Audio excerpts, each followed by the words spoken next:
Hey guys, today we're going to be lowering the Fiat 500 Abarth. As you can see from the factory, the Abarth is actually a little lower than the other models like the Pop, the Lounge, but it still has a lot of wheel gap, as you can see. So we bought some Neu-F Neuspeed Springs, and we're going to show you guys how to install that. The process is going to be exactly the same on other Fiat 500 models. It's just the actual springs that are different. Okay, we got the back up in the air. As you can see, we got it on some jack stands.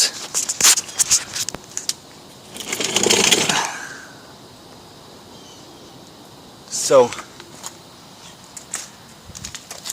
for the jack stand placement, you can actually look up here and there's this arrow, and then that's pretty much where you want to put your jack stands, because that's reinforced to handle the weight. And while I was jacking up the car, because you can't jack there and put the jack stand there, that doesn't make any sense, so I actually jacked it up right up here. Let me see if I can do this one hand. Right underneath this plastic is actually a pretty sturdy part of the car. See if I can get it from the back.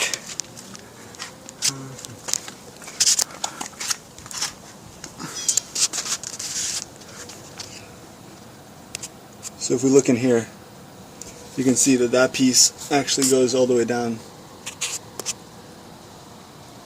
See if I can turn on flash. No flash for you. Alright. So, that piece actually goes all the way down, and then I took a piece of wood, put it here to kind of distribute the weight, and then jacked up the car there so I can put the jack stands up here. You can see there's a piece of wood that I put across there, and then that better distributed the weight so you don't have all the weight on one single point. Next thing we want to do is take off this bolt on both sides. That bolt right there. Okay, so one thing I forgot to say is when you're jacking the car up, if you're lifting the back of the car, you actually want to put it in gear, because if you just pull the e-brake up, the e-brake just secures one of the back wheels, so the car would still roll forward. So make sure you put it in gear when you're doing it. Now if you look down here, these bolts are actually a size 14, so it looks like you don't need to secure one side because that side is just welded on.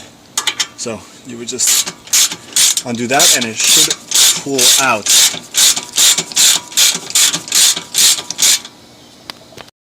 As you can see, this bolt is out. It's kind of a strange head, so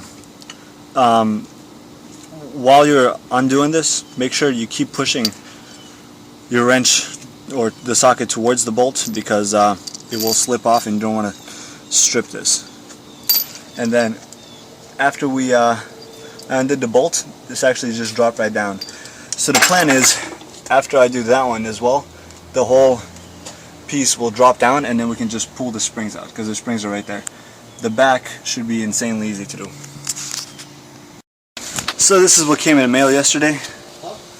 As you can see, this is the Neuspeed shocks or springs. Pull those out. So you get the back ones, the front ones, and some bump stop. And underneath there is the second set of them. So looks like it's going to be a very nice visual upgrade as well. They're a nice red color, and although you can't see the stock ones very much, I think you'll be able to see the red ones stick out a little bit. My brother undoing the other back one. Once you undo it, the back wheel actually just drops straight down. So we're trying to support it with a piece of wood, so it doesn't just drop down and put as much stress on the thread, because we don't want to strip the thread on that bolt. Alright, so we just undid the second one, and as you can see, the springs are very loose right now. You can just pull them out. So there's one, and he's pulling out the other one.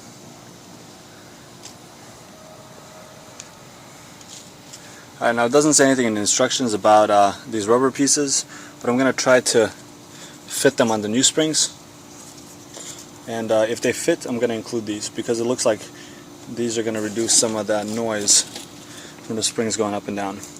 Alright, I'm under the car right now. If you guys are wondering what the Abarth muffler looks like, let me just go over it. See, there's one exhausted, the other one's over there. There's the muffler. Got a cool scorpion right there. One on the other side. Got 3 logos right there: a Fiat, Alfa Romeo, and Lancia.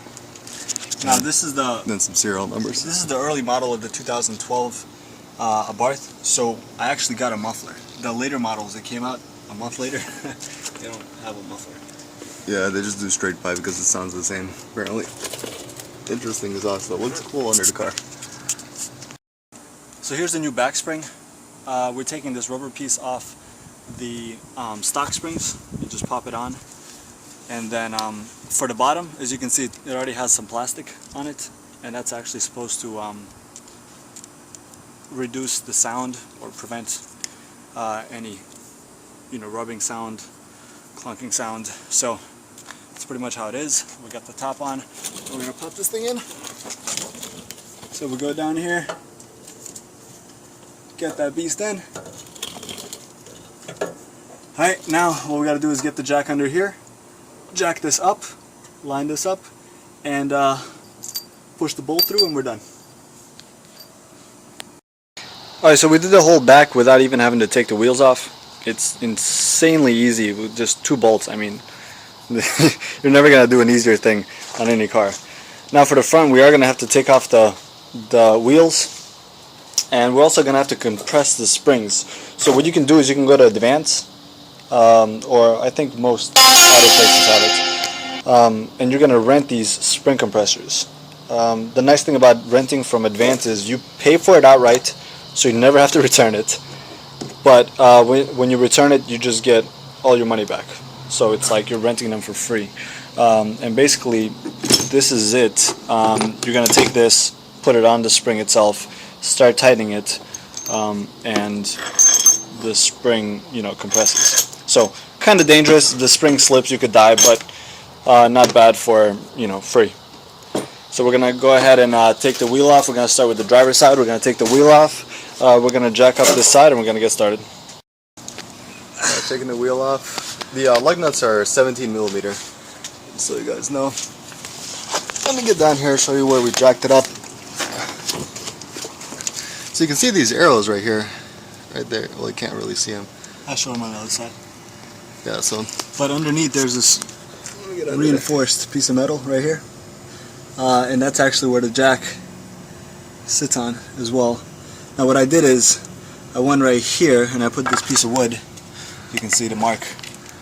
I put it on that, jacked it up high enough for the jack stand, and then I'm using the jack stand as support. So at the arrows, that's the reinforced point, so I don't want to put too much stress for too long of a time on any other point. So as soon as I jacked it up, put the jack stand up, now we're good to go. Now that we got the wheel off, we can actually see the whole assembly that we're going to have to remove. So the spring's up here, but this whole piece, it's actually spring around the shock. So we're going to have to pull off the whole assembly and compress the spring, pull it out, and then put it all back in. So now we're going to have to start taking off all these pieces. Looks like that the brake line is connected to it. So the brake line is going to have to be removed. Not removed, just disconnected from this. I think this is the ABS line. So this also we want to disconnect. So we pretty much want to disconnect everything off of this. And then we're going to take this off as well.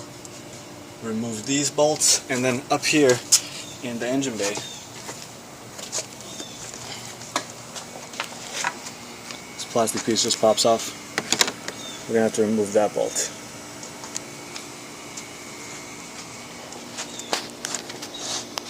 Okay, so this is out of the way. As you can see, this is the actual little spring that was up on here. Let me see it. There it is. So this is the spring that was in there.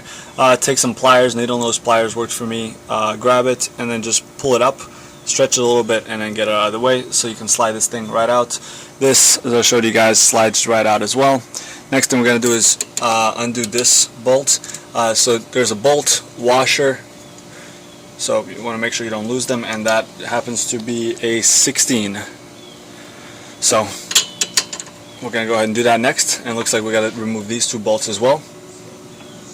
And then we'll see where we go from there. Okay, so we just removed this bolt. The washer is actually one piece attached to it. And when we removed it, this was at a crazy angle. So that means that there was a lot of pressure on this being pushed up. So what we did is, if you look down here, I got the jack right underneath here. I got the jack right there, so we can actually lift this whole assembly. And at first it didn't look like this was straightening out, but once you get it high enough, this straightens out, and now we can just push it right out. So when there was a lot of weight on it and this was at an angle, you don't want to try to force it out because that will strip the threads. You don't want to strip the threads on that because it's all one piece with this. Because it's all one piece with this assembly, and then you're going to have to get this whole new piece. So try to remove all the tension and just do it the way we did. So now that that's out, we can drop this down, and then you'll see how much this actually goes down. So as you can see, that's why there was a lot of tension there. So now that that's down, we're gonna do those two next. For these two, as you can see, because this sticks out so much, that a regular socket wouldn't work. So you need a deep socket. I actually have an impact wrench set, and I'm using a converter so I can fit it on here. But again, this is a 17, and while you're doing this, when you get to a point, you'll see that this starts turning. You can see that. So you're gonna have to get either some pliers to hold this steady, or put another, it might be a 17 or 14. Actually, it's a 14. So you can get a 14 on this side and hold it. So grab me a 14 wrench. Okay, so it turns out this is a 15. So just go ahead and secure this here. And now we can start undoing this while preventing the other end from spinning. And you can see it's coming out. Good. Got the two bolts out. They're in there, and the whole thing just kind of dropped away from it.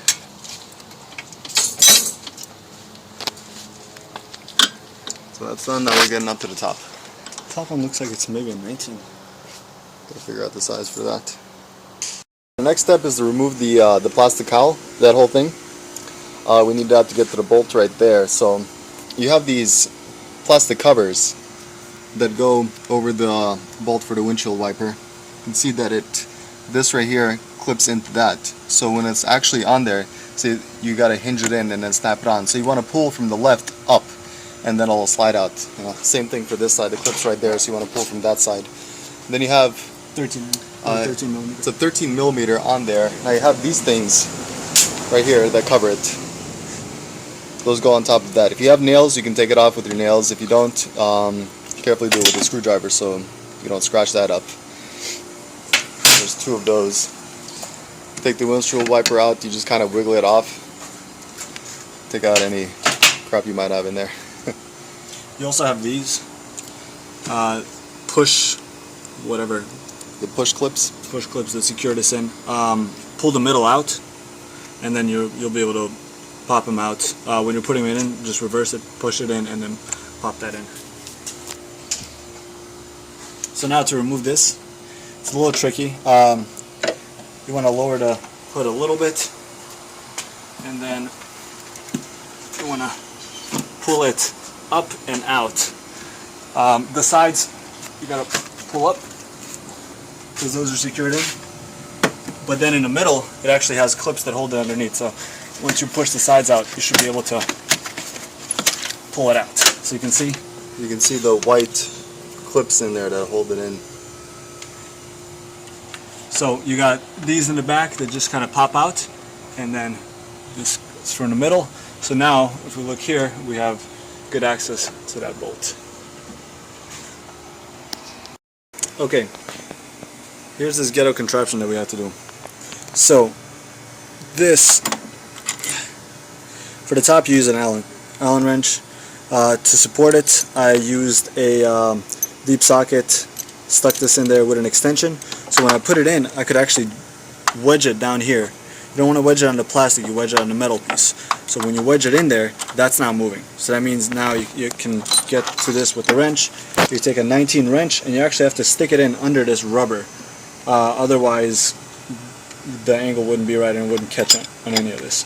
So now that we got this, you can see, stick that in there, get this wedged in right. So that's wedged in, and now you can actually turn. And you can see that the bolt is moving, but the actual top is not. Now the reason that you have to do this is because this top actually leads straight to the shaft of the shock itself. So if you don't hold it, it'll just spin. So if we pull this off, you'll see that. Here's the mark that tells it that where it needs to go. So we did actually make a little progress on it. So you're going to have to do that for both sides. On that side, you can see that, well, my intake is actually right there, but for you guys, you won't have any of this. Just have to worry about that. Okay, so this was basically the only thing that was keeping it in there. And it was just like that with this bolt up top. So once we pull this off, the whole assembly came right out. Yes, you want to have somebody down there to actually hold that towards the end when it actually comes off, so it doesn't just drop. Yeah, it could catch on some of the sensors or hoses, whatever. We don't want that. Okay, so now what we're gonna have to do is we're gonna have to compress this spring so we can loosen this bolt right here. So we compress these springs, we loosen this, so we should be able to take this off, put in the new spring, compress the new spring, tighten that on, and let go. So that's the plan. We got the spring compressors on. We're going to tighten each side little by little. So we're going to do that one some, then switch to the other. And, you know, thank God you only have to do this on 2 springs, because this thing really tests your patience. It takes a little while. So,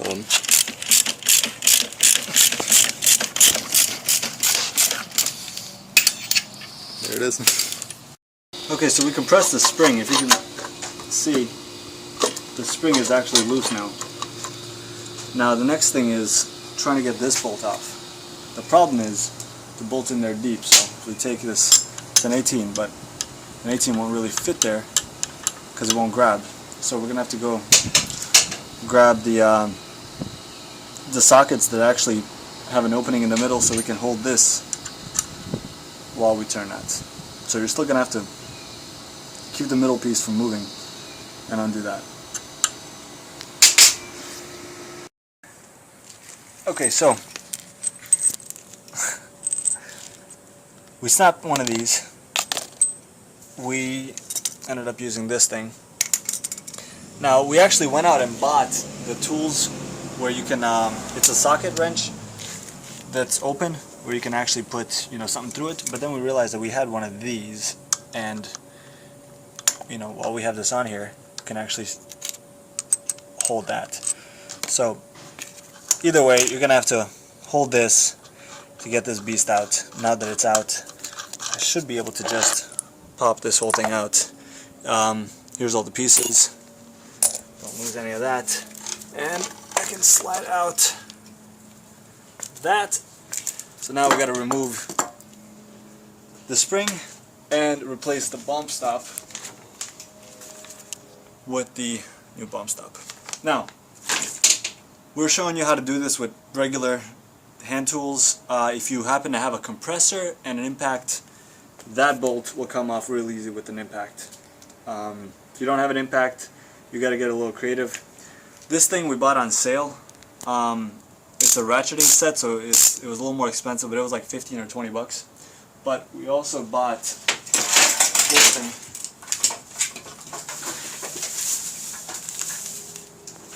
At Harbor Freight, and this is the one that actually has a pass-through, so you can see that these sockets are actually open on both sides, so when you put it on there you can put something through to hold it. So this set was 20 bucks. I was planning on using it and returning it if I didn't need it, but turns out that this thing works just fine. So anything that's actually has a hole through it, so you can stick an Allen wrench in there and get it out. Alright, so we're taking the spring compressor off the old spring so we can compress the new one. When the new one's compressed, we're going to just slip it back on, put those on. Here's the Neu-F bump stop compared to the old one. The old one is like huge. New size comparison right there. So it definitely looks cooler. We might scratch it up a bit using this spring compressor, but it's probably going to be red for the most part. Here's a small comparison of the front springs. You can get in on here. There they are.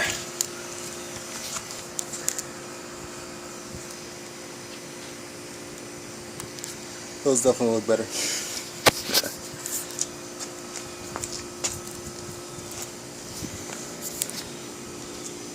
So now we're probably going to scratch them up with the spring compressor. Yeah, the spring compressor is probably going to scratch them up a bit. It's not going to matter. Not really going to be able to see it. So that's that. So this is the finished assembly. We actually didn't have to compress this one because it's a shorter spring.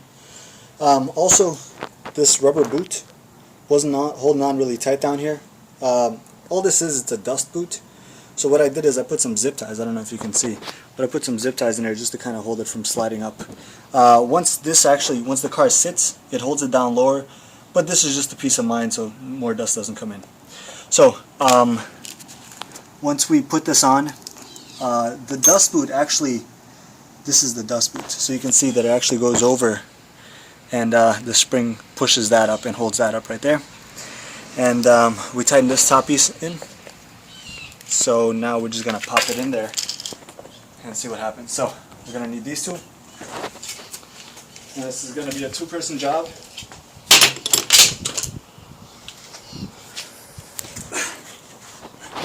So all I'm doing is from down here, I'm going to get it in through the hole, and then the person up top is going to put the plastic piece on, or the rubber, and then the bolt to secure it in place.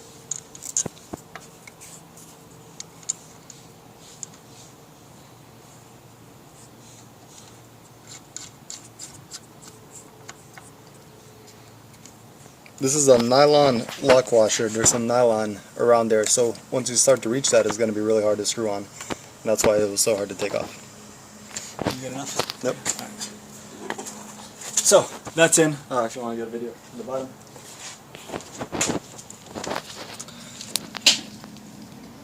It's up there.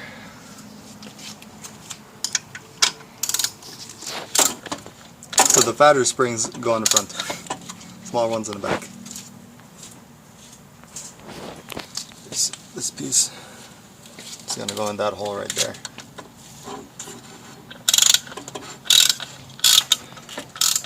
I want to have somebody hold this down here so it doesn't turn when he's tightening up at the top.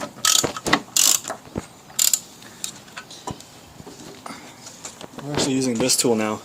Again, if you have something like this, or the thing I bought at Harbor Freight, it's so much easier. Both of them are ratcheting sets, so once you get it in there, you can just ratchet around. Gotta use that Allen key. Yeah, you gotta use the Allen key through the middle. Secure that, and then tighten this up. So, tightness, get it as tight as possible by hand. You don't have to do anything crazy, try to break bits by tightening it. Just tighten it by hand, and then once you actually drop the car down, tighten it a little more, because we're gonna get it to sit a little bit better, and we're gonna tighten it just a little bit more. All right, so right now we're just gonna tighten that.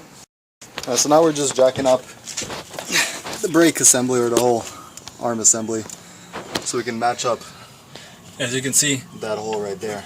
these right here, they don't match up. Again, same way when we were trying to get this loose, you would put the jack under there and then start jacking it up. So we're gonna jack These holes to line up. that up. Too much. Too much. Go down. Let me go down a bit. Oh, hold on. Down a little more.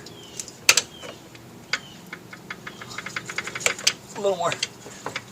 Up. Let me try this. That's one.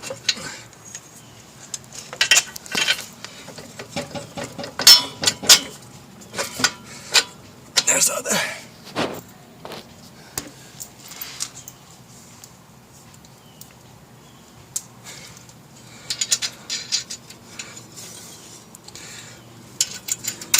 Again, for these, hold one side, tighten the other. So we're gonna go ahead and do that now. And then we're gonna jack this up even more to get that through that hole. Alright, so we're just about done with those two. And the next thing to do is to hire the wall more to get that in there. Okay. Pop these back in.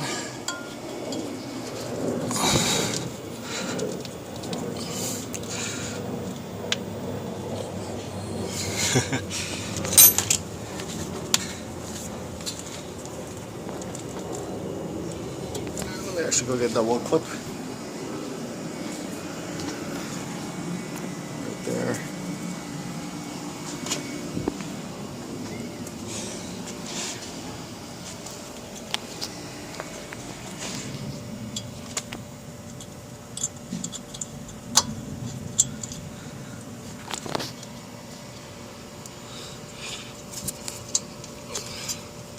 Okay, that's in. So you push that in, put the clip on, push this in. Now we're going to start jacking up and get this thing. So let me jack that up.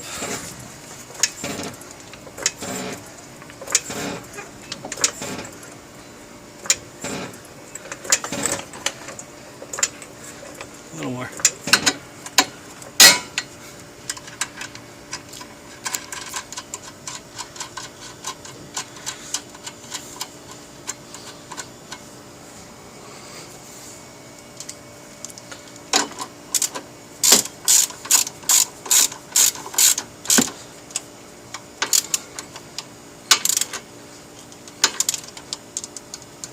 Okay, everything's in. Drop it. I'm gonna put the wheel on.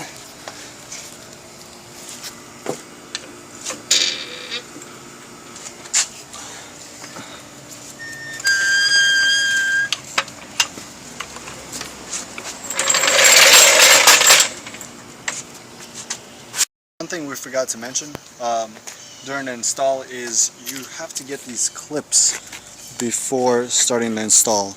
So there's the part number right there. You can focus in 00717522832, and you may have to get it from Mopar. I was provided these from the people that made the intake, because I actually have to take this off up here to install the intake, and these clips that go right here in the corner are actually one-time use clips. So after you do the install, if you take this off, you'll see that this is going to be loose, and the reason it's loose is because these clips right here are no longer holding it. Take a look at the clip. It's got these teeth that if you pull it out, the teeth just break. So it's basically just a one-time use. So make sure you get these. They should only be, less than $1 each. And then when you install it, you can get it all done at once. Alright, so this is the finished product. I don't know if you can see that. The lighting looks a bit strange here, but the car is now level. Front and back, exactly the same height. As you can see, the stance is a lot more aggressive. Get some better angles.